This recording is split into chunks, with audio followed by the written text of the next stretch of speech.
这是一块 H410华硕的主板，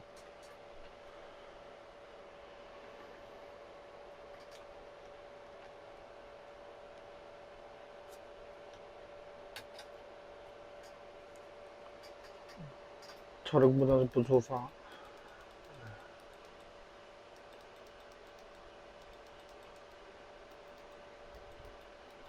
电流有0.1，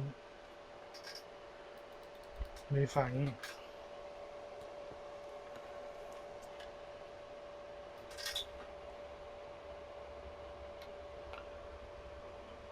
3.35的电压有。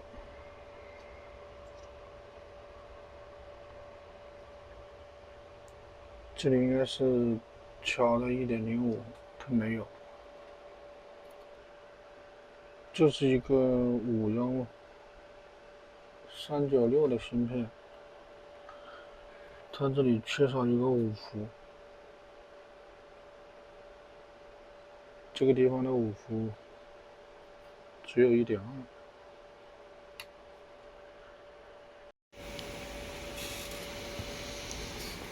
这个板修复了，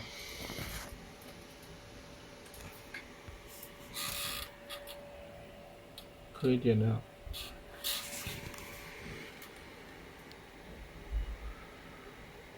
就是这个 I/O 上面双 N 的那个墨水管旁边有一个8.2K 的电阻掉了，补上之后这个板就修复了。